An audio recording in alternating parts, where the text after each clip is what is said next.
Bom dia a todos, graças a Deus, aqui estamos nós mais uma vez reunidos para darmos continuidade aos nossos estudos a respeito da doutrina dos Espíritos. Nós vamos conversar sobre reforma íntima na prática. E como de praxe, nós iniciamos nossos trabalhos sempre com a prece. Por isso, convidamos a todos, nesse momento, a fecharmos os olhos, a elevarmos os nossos pensamentos ao alto e mentalizarmos a doce figura do Divino Mestre Jesus, que por certo se encontra aqui entre nós através dos seus mensageiros de amor. E a Ti, Senhor Jesus, por tudo isso, uma vez mais, Te damos graças. Graças Te damos, Senhor, por mais essa feliz oportunidade que nos ofereces de aqui podermos nos reencontrar em volta e em busca do Teu santo e divino nome.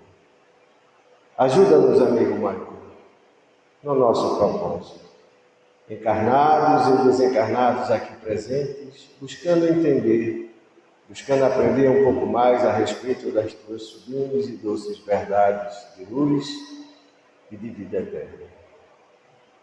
E é confiante, Senhor, na Tua presença entre nós, na Tua assistência incondicional, que suplicamos o Teu consentimento para, em Teu nome, iniciarmos os nossos estudos da manhã de hoje.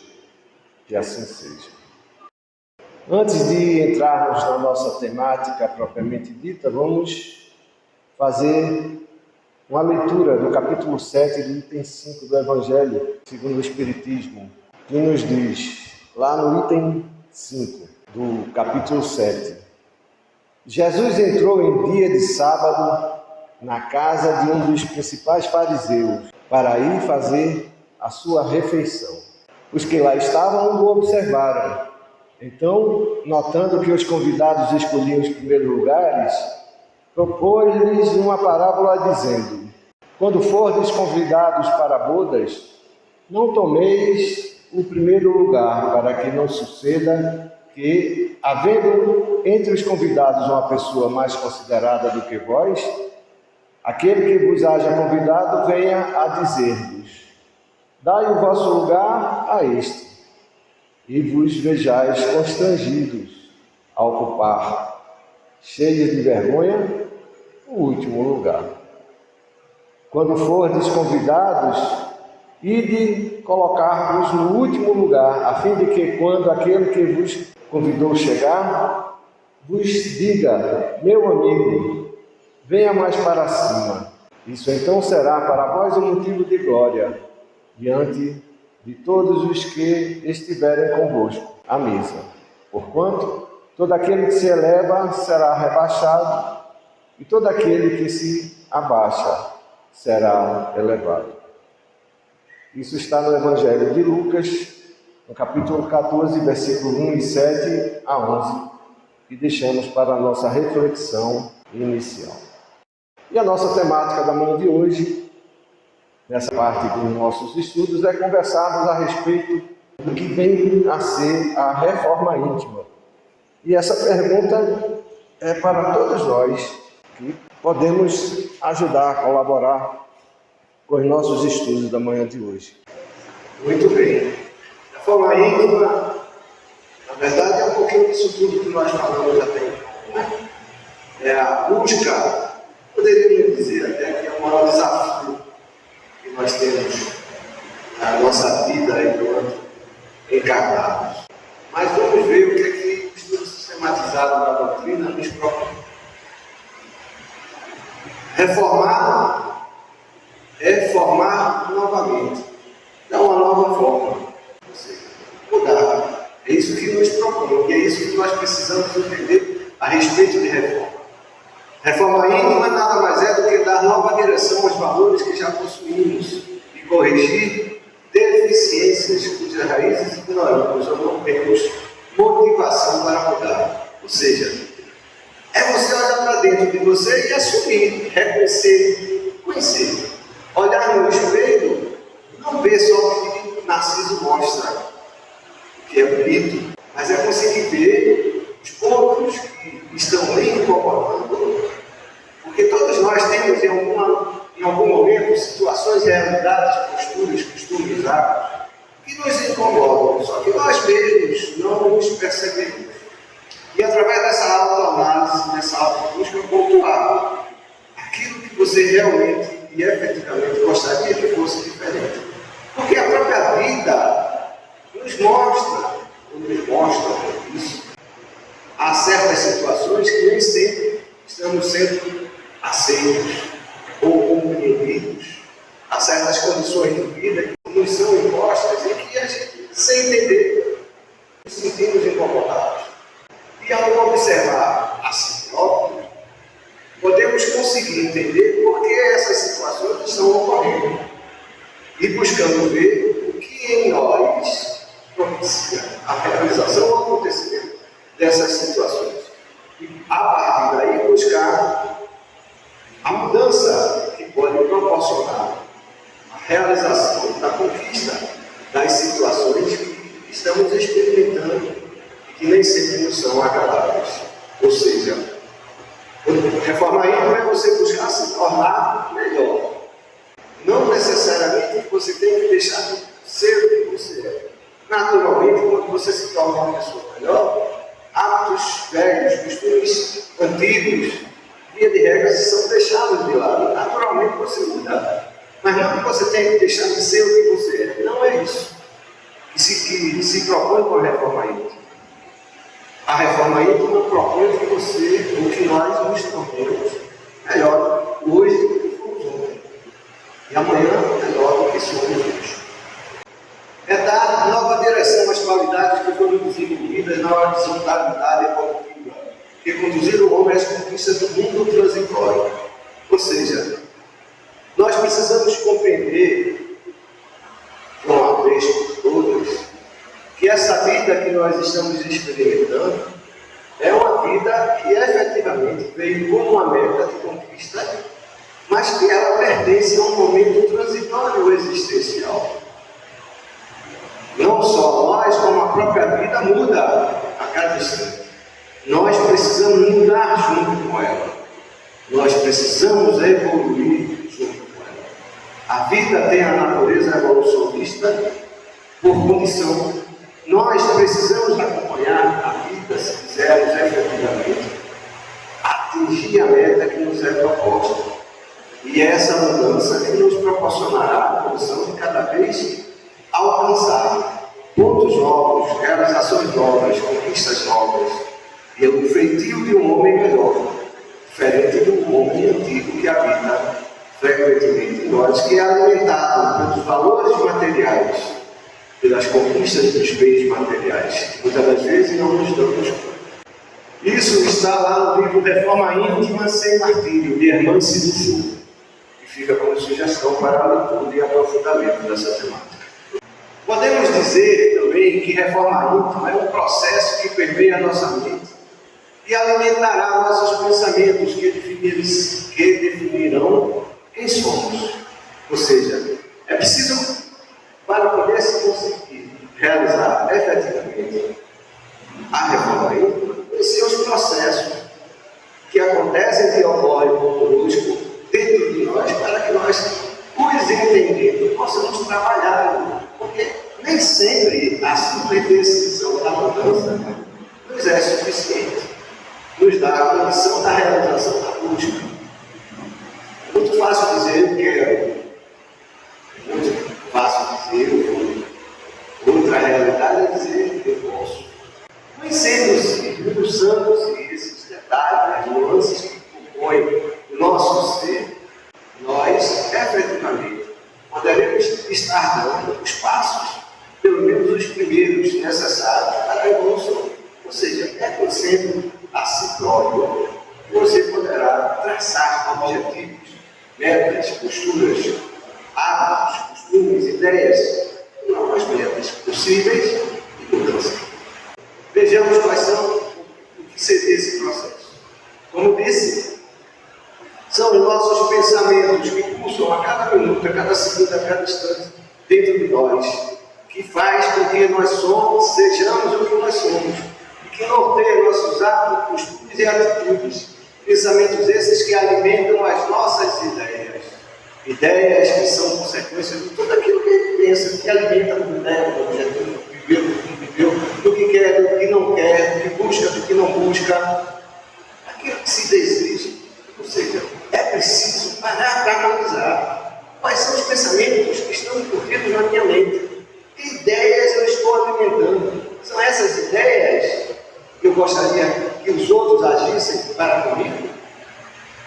Essas ideias para que eu estou propondo a realização junto aos outros são as satisfatórias? Como essas pessoas estão reagindo comigo em relação a esse ato de pensar e a esse ato de ideias propostas no meu dia a dia? E aí você poder, de você para consigo próprio, você não precisa fazer nenhuma confissão para ninguém, mas de si para si próprio, poder fazer essa autoanálise, poder fazer essa avaliação. Porque, como já disse, o filósofo nem se conhecer, considerar o processo do conhecimento do mundo, do universo e dos deuses. Não é assim? Sócrates não disse isso em outras palavras. Muito bem. E alimentando os nossos sentimentos, em consequência dessas ideias, é que damos continuidade ao processamento da realização das nossas vidas. É aquilo que alimenta esse sentido. Quantas vezes nós estamos vivendo o nosso dia a dia, mas sentindo propostas diferentes dentro de nós? Mas a doutrina do Espírito me ensina a ser bom, ser carinhoso, a ser conveniente, as situações propostas em detrimento do bem comum, a vivermos as situações que é proposta pelo Cristo. Como é, ou como seria o ideal eu estar dentro da casa espírita todos os dias? Mas chega um sábado, imprensado para um feriado, e a gente vai para onde? Vai para a praia. É totalmente diferente daquilo que estamos sentindo. Alimentamos ideias, pensamentos e sentimentos, mas não estamos vivendo. É preciso avaliar essa questão de realidade existencial dentro de si para poder dar continuidade. E aí podermos verificarmos se os nossos atos são condizentes com essas realidades existenciais dentro de nós. Como estão os nossos pensamentos em relação às nossas ideias, sentimentos e os nossos atos? São congruentes? Não são? Eu digo uma coisa, mas faço outra. O que é isso? Antes de enganar alguém, eu estou em primeiro lugar, em primeira instância, enganando. Não adianta eu estar aqui falando da doutrina espírita e lá fora vivendo outras coisas, outras atitudes, alimentando em mim as minhas ideias. Não, eu vou lá para a casa espírita fazer meu trabalho, ou meu tratamento de desobsessão, para que o obsessor não me incomode mais, ou que eu resolva essa situação. Mas dentro de mim eu estou louco para voltar a fazer o que eu fazia antes. Sinto muito. Esse processo não funcionará, não acontecerá, não existirá em praticidade e realidade. É você buscando conhecer esse processo que dará condição de aí então realimentando ou retroalimentando pensamentos, trabalhar ideias, sentimentos e hábitos para que seus pensamentos culminem nessa realidade. Não, porque eu estou com câncer, eu quero ficar bom com câncer, eu vou lá falar com o irmão Bezerra, porque o irmão Bezerra vai me curar. Sinto muito, o irmão Bezerra tem a maior vontade do mundo de curar todo mundo. Jesus quer curar todo mundo, o centro espírita está ali para atender todo mundo, independente de raça, credo, religião, ou partido político, intensidade, vontade, seja lá qual for. Mas se você não alinhar pensamentos, ideias e sentimentos e atos numa realidade existencial que não proporcionará a verdadeira cura, sinto muito, aquela doença vem como remédio. E aí, isso que nós não nos damos conta da realidade que estamos experimentando, estamos só convenientemente querendo resolver aquele probleminha que está nos incomodando.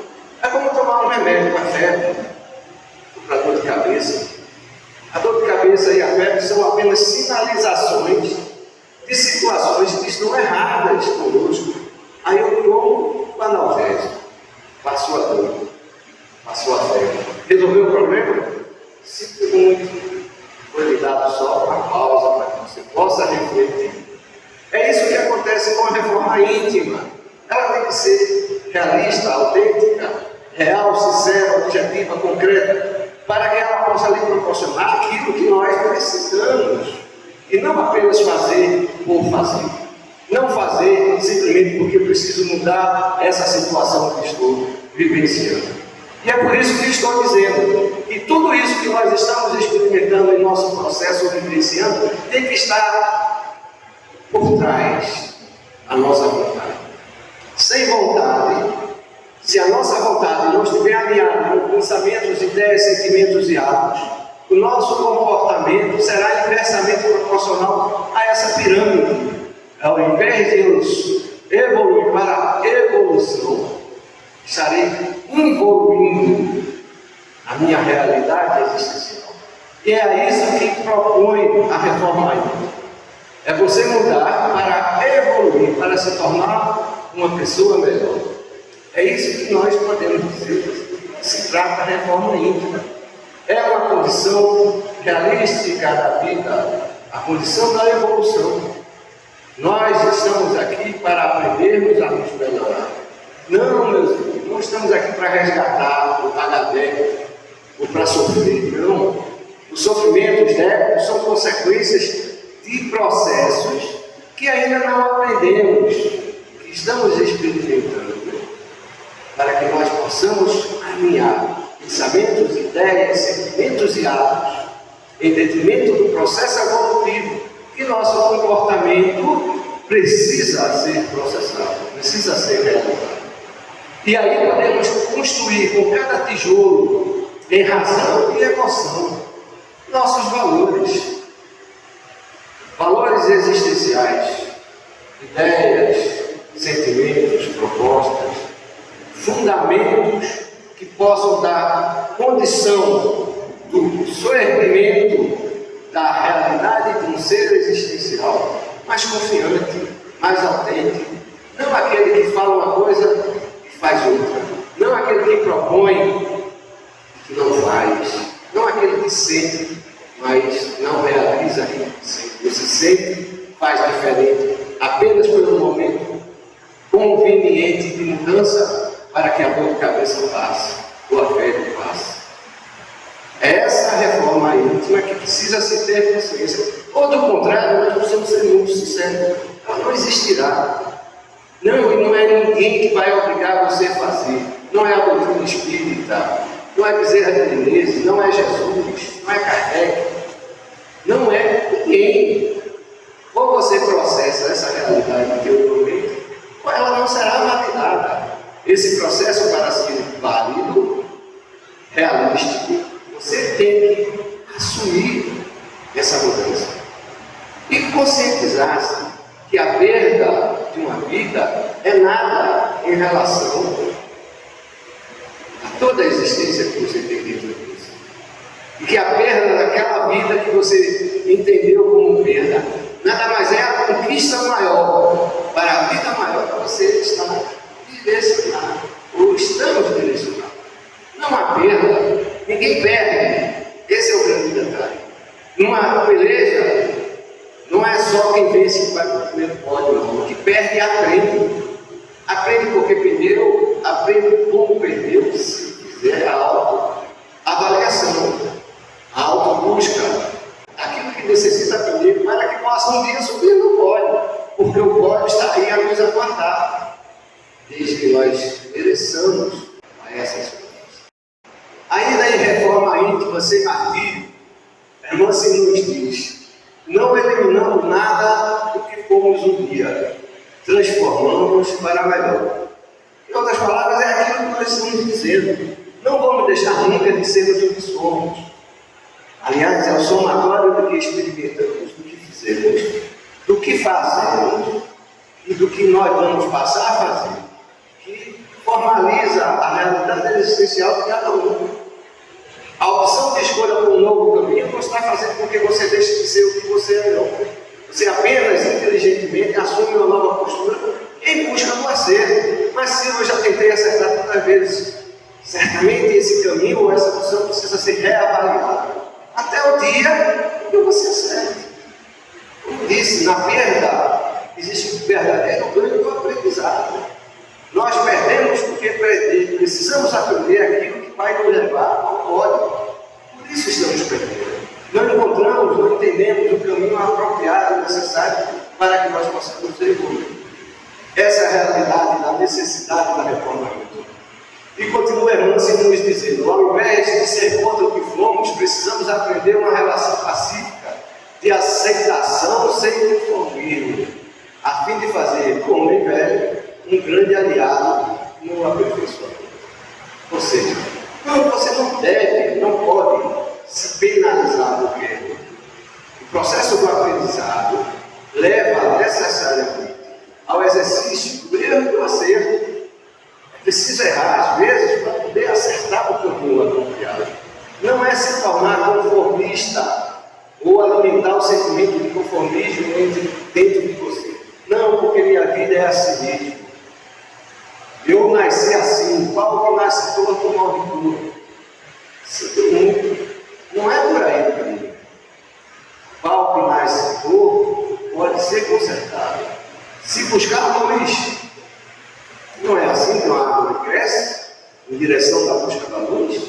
Ele nasce desse tortinho, mas às vezes vai crescendo e vai mudando. Pela própria natureza, assim é a natureza do homem. Só que nós, conformistas ou convenientes a situações que nos deixam ao momento de facilidade de vida, que nos dá a condição da não mudança. Porque para nós a zona de conforto é mais interessante. Não, eu perder meu final de semana, deixar de ir para a minha praia, deixar de passear, para ir para o centro espírita. Era menino, sinto muito.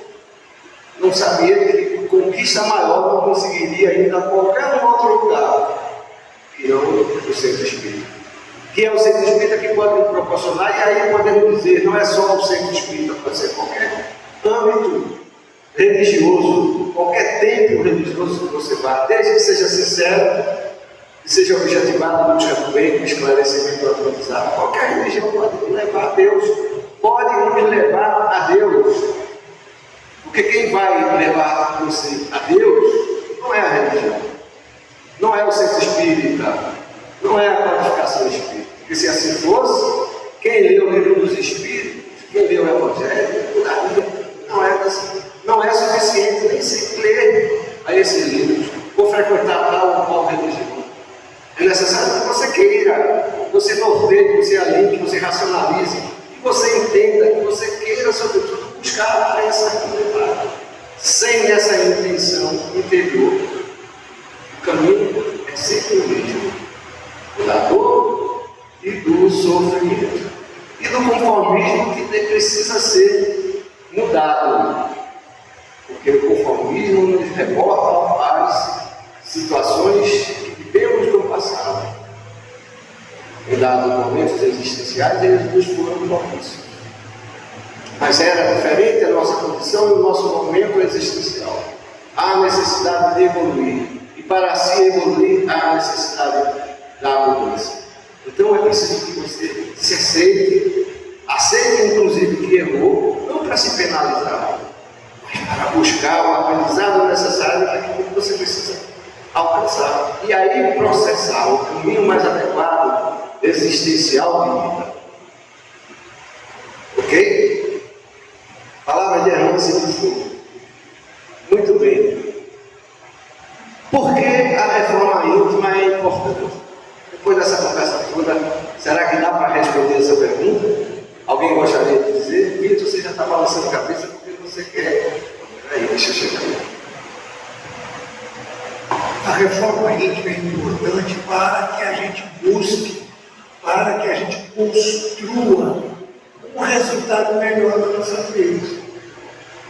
Se não estamos felizes com aquilo que estamos produzindo, temos que mudar o caminho para produzir alguma coisa a mais, uma coisa que nos deixe felizes, que nos satisfaça, que seja bom para nós.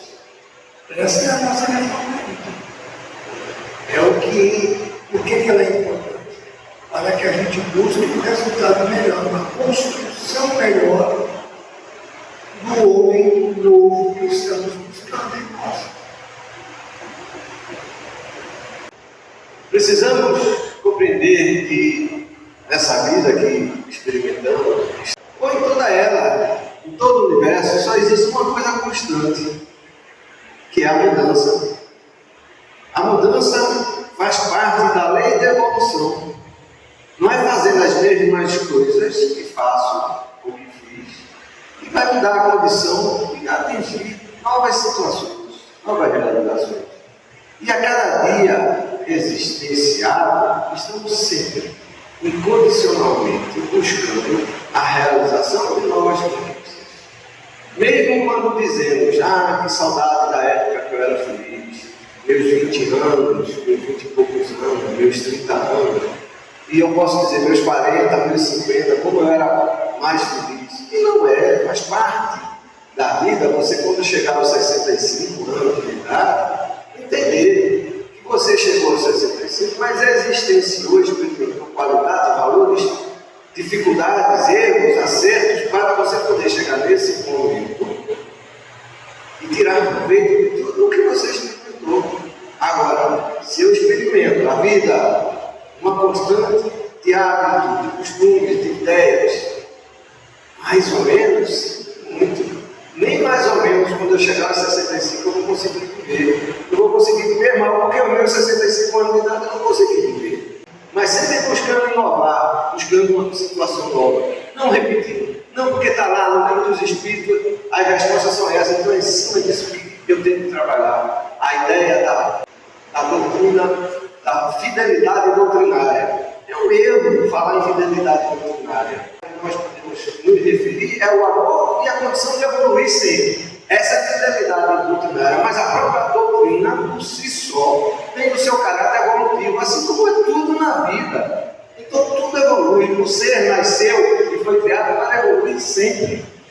Nós devemos trabalhar as mesmas ideias, mas sempre buscando condições novas de realização, progressões e ajudando aqueles que estão ao seu lado, buscando ajuda naqueles que estão na sua frente, para daí você poder dar sentido à sua jornada e compreender que as dores que estamos experimentando fazem parte dos nossos aprendizados.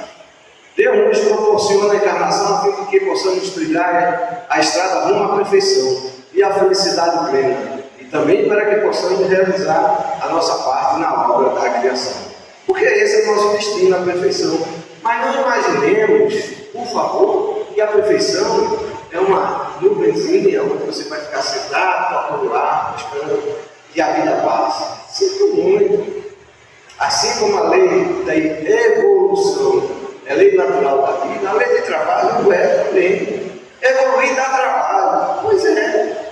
Não existe evolução sem trabalho. Mas, via de regra, o que nós queremos? A zona do conforto. Aí a dor chega e não sabemos por quê. Por isso a necessidade da reflexão. E a reforma íntima é uma grande reflexão sobre o seu processo existencial, que deve lhe mostrar aquilo que é possível, não aquilo que os outros dizem, ou aquilo que lhe é sugerido. Não, é você que vai dizer qual é a sua necessidade, qual é a sua realidade de mudança que você precisa processar. E é possível, porque também não adianta traçar uma meta na qual eu não possa conseguir. Não é assim?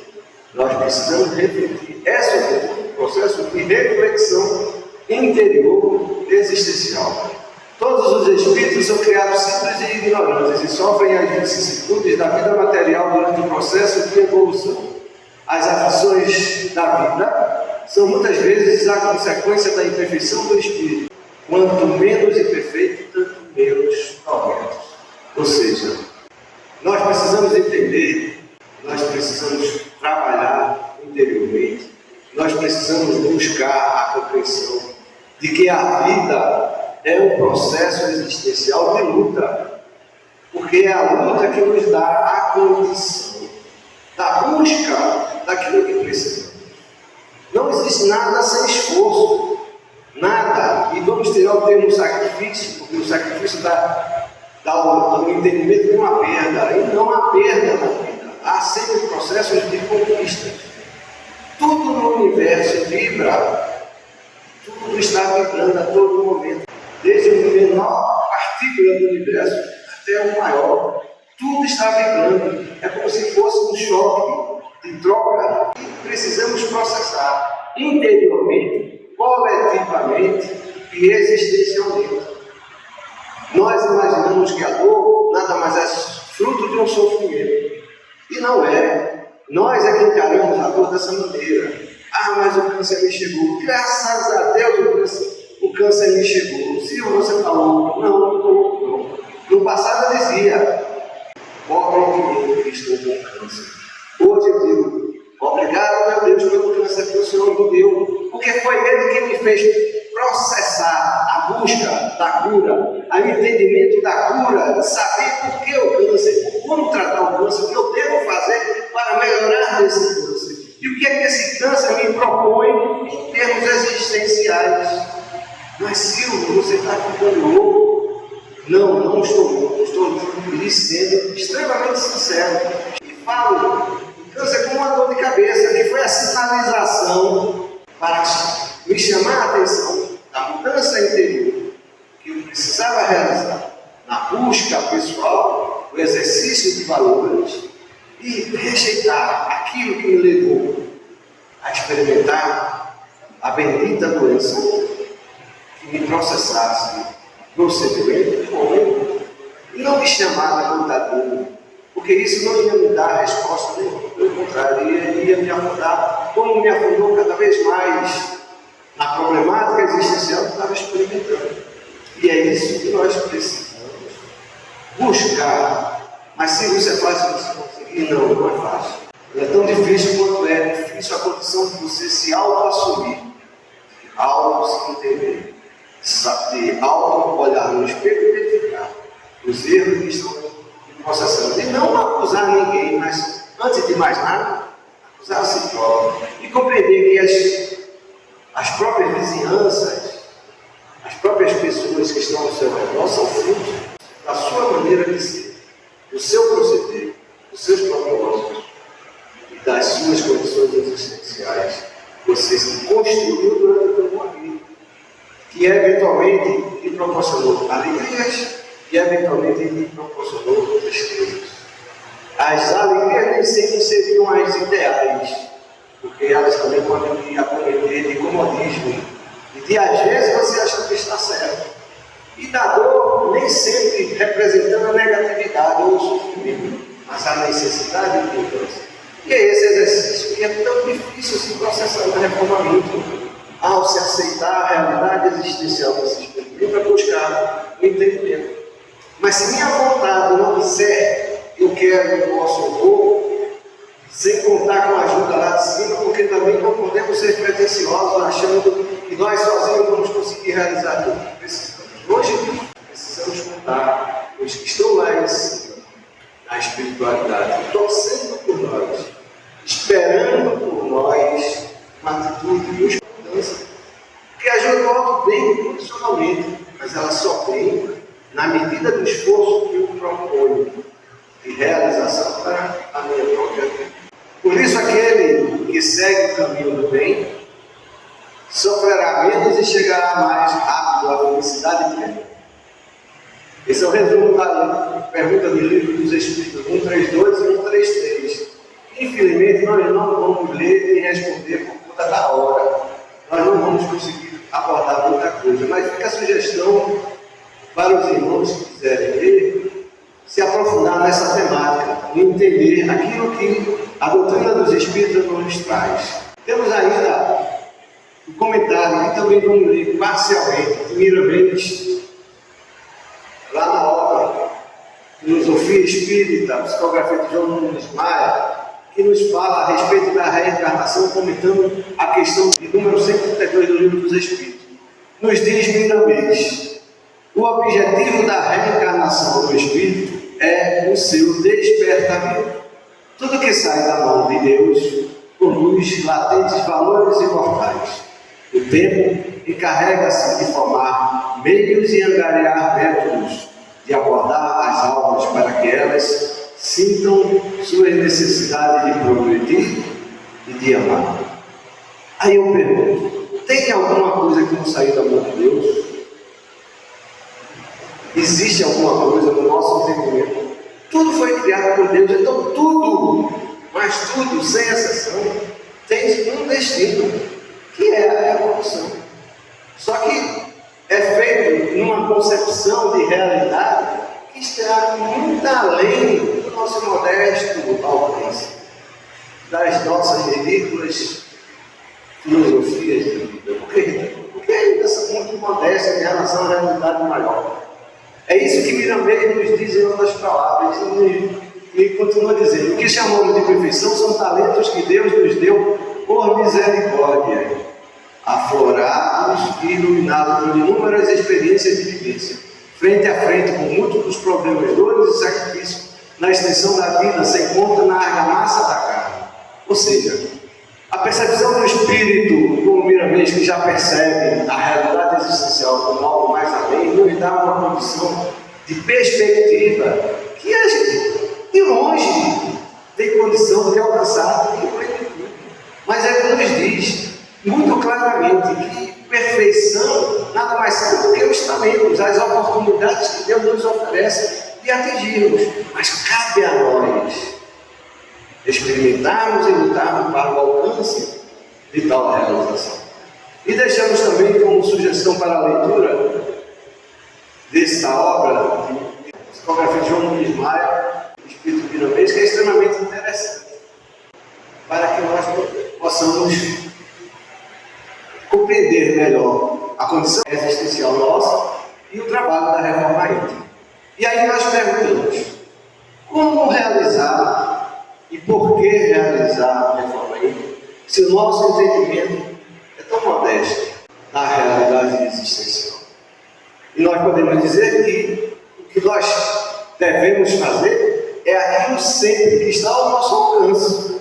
É o exercício da compreensão que me é possível, que vai me dar a perspectiva de novas realizações. Mas se eu não as processar, vou ficar paradinho no mesmo lugar.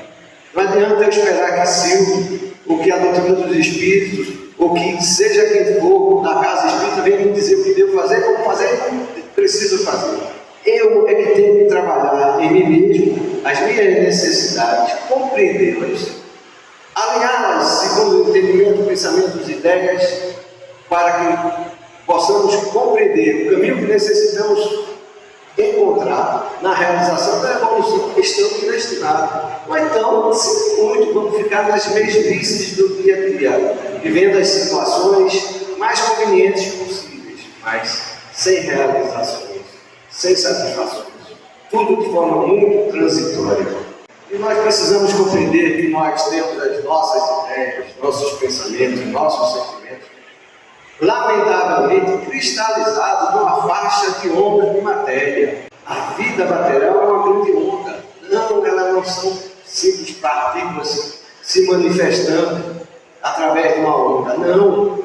A condição existencial material, pelo menos que os cientistas aceitam, é uma grande onda existencial de realidade que nos toca e que surfamos literalmente nessas partículas. Mas como é que você pode surfar numa partícula?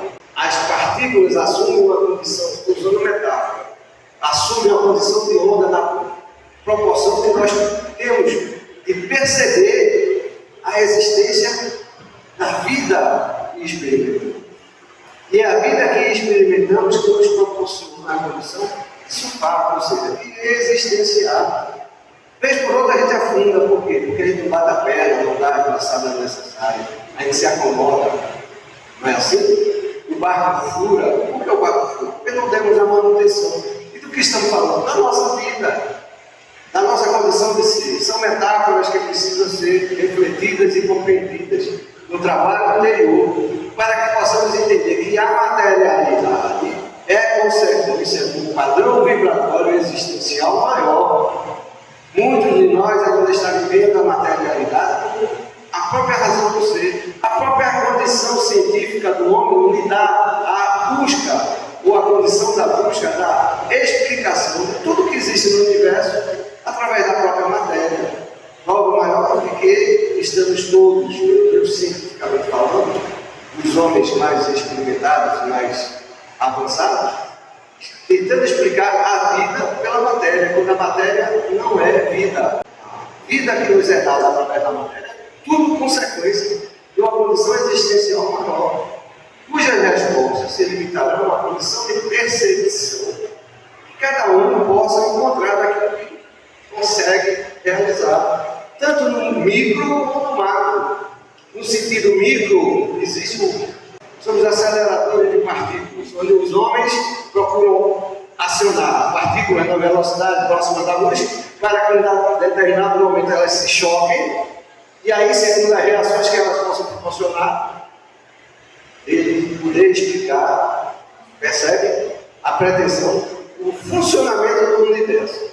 Essa é a reflexão do homem de ciência de hoje. Só que simplesmente o homem não consegue analisar nem alcançar tudo o que acontece quando a ele se choca. Como também no macro, o telescópio James Webb está aí a mostrar cada vez mais realidades existenciais, cada vez mais distantes. E aí a criatura humana diz, não, o universo é muito maior, como nós somos pequeninos. Muito bem, mas isso ainda não é o universo. O que o James Webb nos mostra simplesmente é a condição daquilo que temos que perceber do universo. O universo é algo que nós não concebemos. Vemos no sentido micro, nos aceleradores de partículas, como no James Webb, simplesmente aquilo que nos é possível alcançar como percepção. A nossa realidade maior vai e transcende uma condição existencial simplesmente inúmeras vezes maior daquilo que nós somos capazes. E a nossa modesta pretensão não nos dá a condição de aceitar tal realidade. E os homens de ciências, os matemáticos, os ditos científicos, dizem que se não pode ser explicado, é porque não existe. É como Tomé. Cada vez mais na frente do Cristo dizendo, eu só acredito se eu estou te tocasse.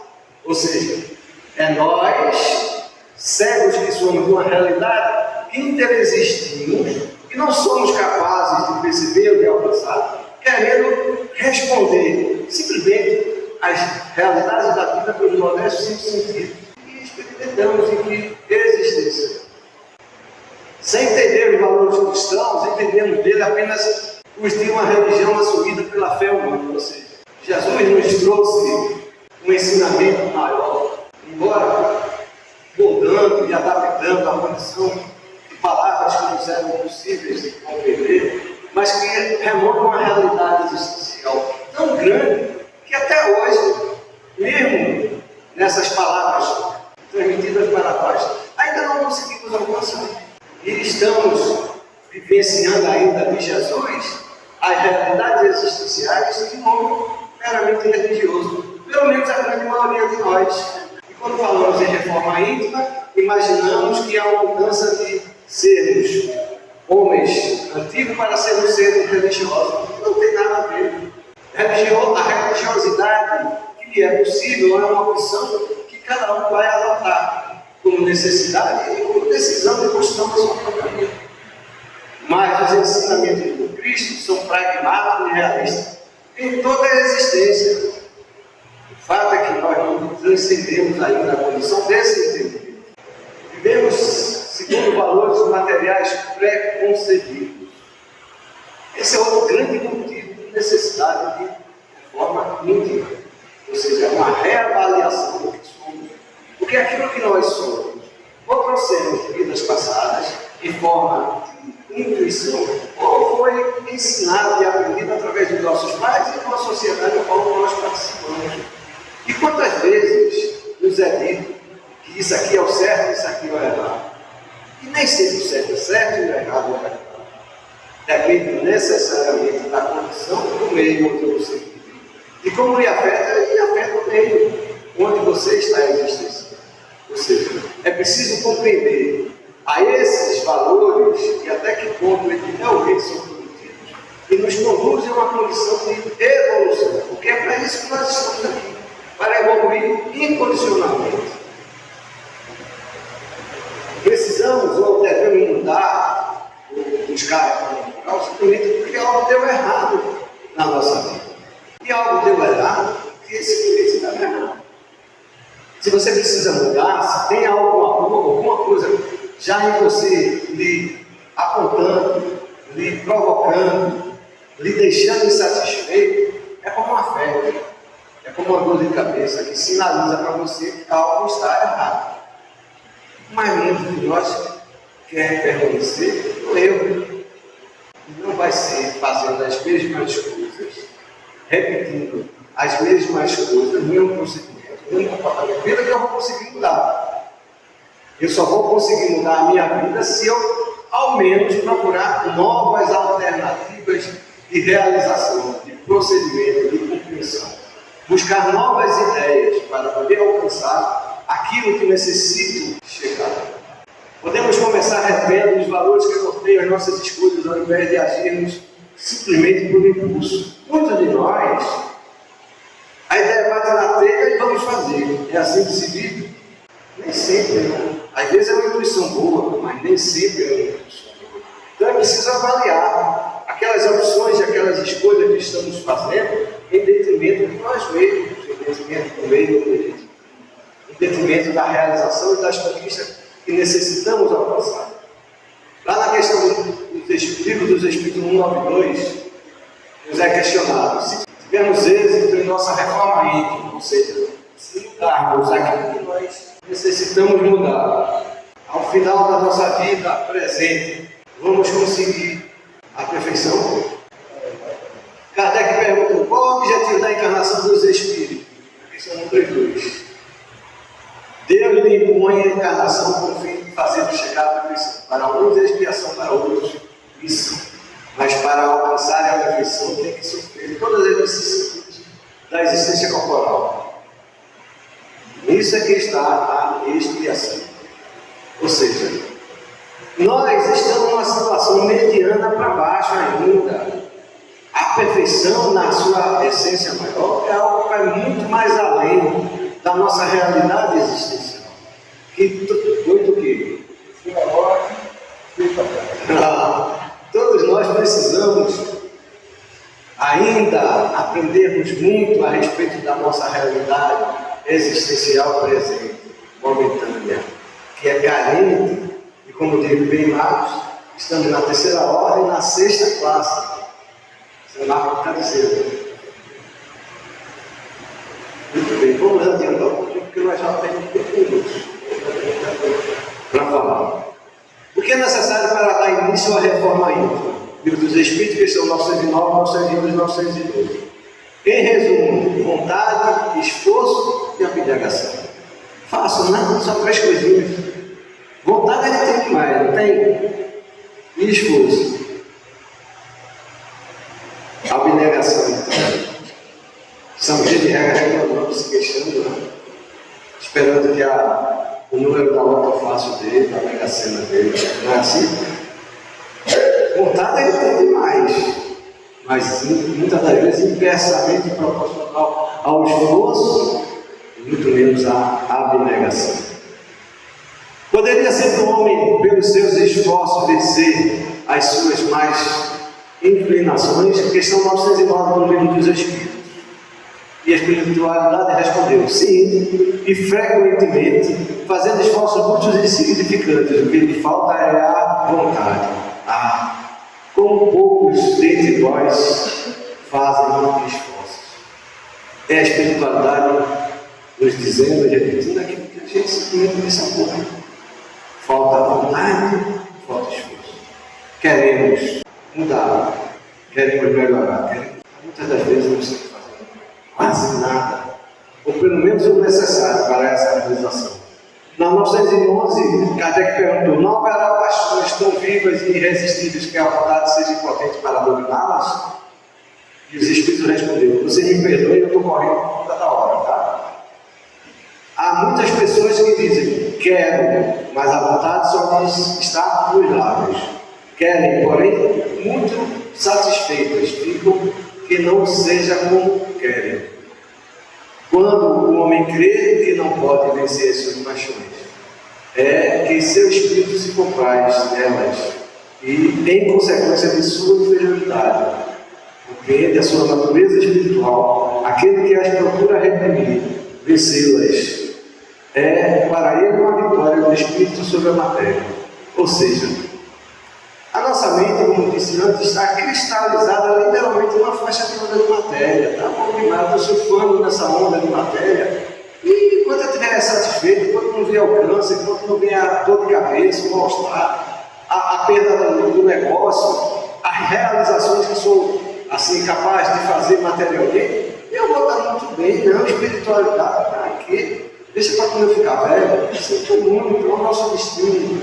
A todos nós, incondicionalmente, somos guardados aí para lá. Nos é guardado a gente tem que voltar para lá, Deus.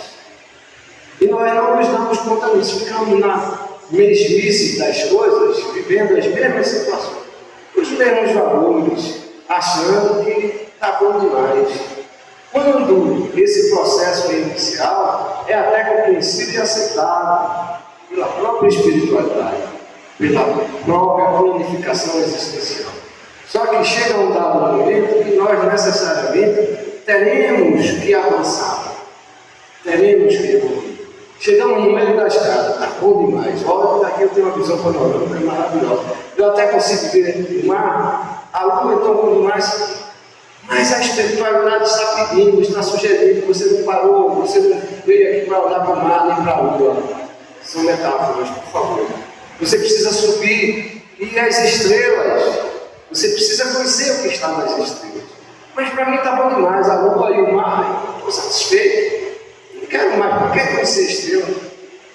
E a gente não quer dar o próximo passo para subir o próximo degrau. Porque vai me dar trabalho, requer esforço, sacrifício, deixar de lado a lua, deixar o mar. Mas aí é necessário. Esse é o nosso objetivo.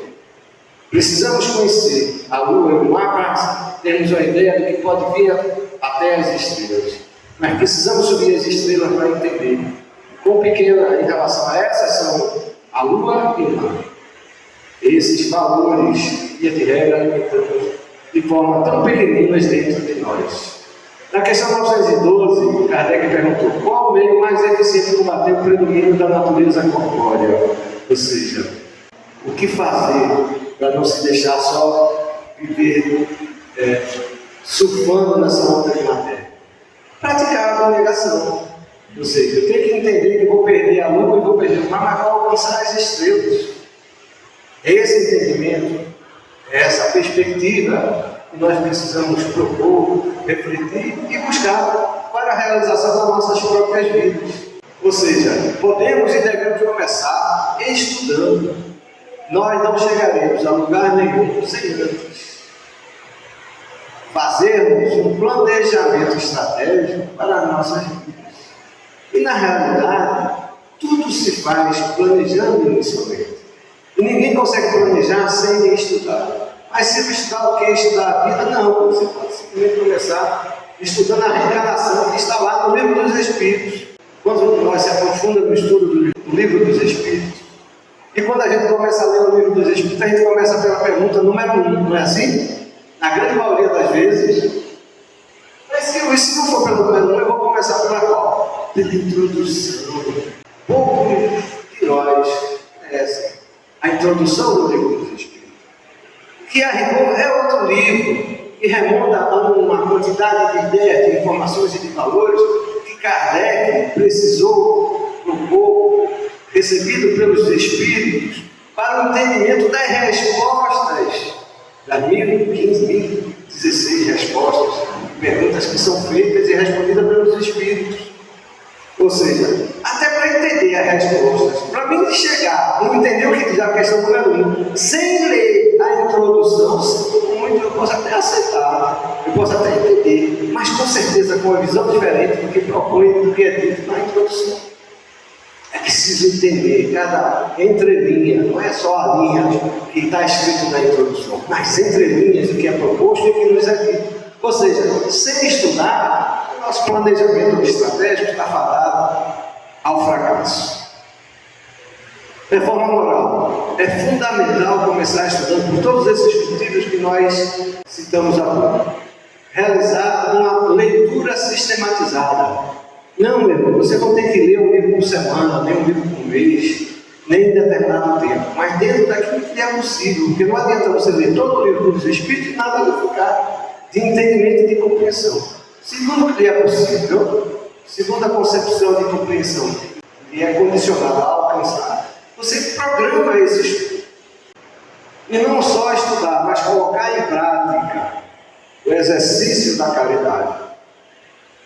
A caridade espiritual, que é amar e compreender o próximo, compreender de suas fraquezas e suas virtudes. Ou seja, se nós quisermos sermos entendidos pelos outros, precisamos compreender os limites e as distâncias que os outros também são capazes. E de regra, estamos julgando os outros, não como queremos que nos julguem, mas como nós entendemos e achamos. E praticar a caridade material, que essa é a mais fácil, mas necessária, fundamental, porque é através da prática do exercício da caridade material que nós poderemos alcançar o entendimento da caridade espiritual. E tenho certeza, na realização da prática material, lá estão muitos espíritos que já entenderam a necessidade do exercício da prática moral, que estão lá para nos inspirar, nos sugerir, nos fazer sentir um padrão vibratório diferente, porque simplesmente dar um prato de sopa, simplesmente dar um enxoval, ou simplesmente pedir um trocadinho em nome de Jesus no sinal, ou levar, ou buscar mantimentos em nome da campanha do Cristo. Ou seja, não tem outro caminho. É o exercício da prática da caridade que vai nos proporcionar a condição da mudança vibratória, da mudança interior. Valores esses que estão muito longe de surfar numa faixa de onda de matéria, mesmo na doação da condição material. E, sobretudo, é preciso compreender que na reforma íntima o exemplo fala mais alto. Não adianta você ter decorado todo o livro dos Espíritos. Não adianta você ler todo o Evangelho e ter decorado, se você não vivencia e se você não pratica. Não vai quer dizer que eu tenho que fazer tudo de uma vez, absolutamente. Mas aquilo que lhe é possível, aquilo que está ao seu alcance, mas que você persista e tenha como meta o aprendizado e a melhoria interior a cada vida, de entendimento e de compreensão dos valores espirituais. Cada um deve procurar realizar sua reforma moral, compreendendo que é uma ação sempre em andamento, ou seja, a minha reforma moral não é dessa vida que eu vou terminar, não, como a de nenhum de nós. Nós estamos só começando. Despertar para essa realidade é só o início. A compreensão dessa verdade que vai nos proporcionar a condição do aprendizado da vida maior, porque essa vida que nós experimentamos materialmente, embora necessária e fundamental para ter essa evolução, ela é modesta em detrimento da relação maior, a consciência existencial que o homem pode e deve e um dia vai alcançar. Não ter dúvida. Como realizar a reforma íntima? Primeiro passo: autoconhecimento e autoaceitação. Buscar conhecer a si próprio, aceitar os seus limites e as suas perspectivas. Infelizmente não dá mais para aprofundar. Podemos voltar a falar da necessidade de entender quem somos nós, como nós construímos os nossos valores. Isso é fundamental para o processo da reforma íntima. Nós precisamos entender que nós somos a bagagem de vidas passadas alimentadas pela atual existência. E de regra, essa onda ou essa marola que estamos surfando nos faz imaginar e experimentar a vida pela situação presente em que estamos habitando, sem nos darmos conta que a vida passada é a bagagem que nós trouxemos, ou seja, a roupa, o calçado, que nós vamos experimentar e vestir todos os dias. E é esse processo de busca interior que nos dará a condição de entendermos quem somos, para aí podermos experimentar os nossos resultados das reencarnações. E aí podemos trabalhar a nossa evolução moral e a nossa evolução intelectual, ou seja, o ser e o ter. E que numa modesta projeção nós demonstramos através desses triângulos o quanto é maior a evolução intelectual e detrimento da evolução moral. E aqui 20 exercícios para a reforma íntima. Não se preocupe, não vou ler nenhum deles. E aí talvez alguém diga assim, mas puxa vida, é muita coisa para você. Bem que nós poderíamos ter uma mãozinha, é natural que a gente diga isso. Mas a gente tem essa mãozinha. O problema é que a gente não dá atenção a essa realidade. Temos um manual prático de vida, que é o Evangelho. A leitura diária do Evangelho. Quantos de nós praticamos? De manhã, quando acorda, parar, meia página, se você puder ler, antes de dormir. Mas se eu é cansativo, eu já chego cansado, eu já acordo atrasado, eu tenho que correr. Meu irmão, minha irmã, pega o Evangelho, sem saber, mesmo sem saber por quê. Leia de manhã quando acordar. Leia de noite antes de dormir, mesmo cansado. Ao longo do tempo você vai perceber que esse manual prático de vida vai lhe estar dando orientações inimagináveis, valores que você jamais poderia um dia conceber. E aí processar em si as mudanças que você necessita processar. Substitua os 20 exercícios da reforma íntima por um só, pela leitura do Evangelho. E com o tempo, se você persistir, se você for sincero nessa atitude, se você buscar a verdade desse testemunho, tenha certeza, não duvide, a resposta virá. Teríamos muito mais para falar a respeito da reforma íntima, é só uma pitadinha, tudo isso que nós falamos é quase nada do que existe em verdade. Mas infelizmente o tempo não nos é possível. Estamos assim concluindo o nosso estudo da manhã de hoje. Como no início, vamos convidar a todos a fecharmos os olhos, a mentalizarmos a doce figura do Divino Mestre Jesus e lhes agradecer. E a Ti, Senhor Jesus, uma vez mais, estamos a agradecer as bênçãos da oportunidade que representa para nós aqui nos encontrarmos, tentando entender, tentando aprender, tentando buscar a compreensão apropriada dos ensinamentos de luz que Tu nos enviaste, que Tu nos trouxeste. Ajuda-nos, amigo. Permite aos Teus mensageiros de luz tocar nossas mentes, tocar nossos corações, e assim despertarmos de razão e emoção para as verdades de amor que Tu nos propõe. E assim, nesta chamada, uma vez mais, te agradecendo por tudo, suplicamos o Teu consentimento para o Teu nome, finalizarmos os nossos estudos.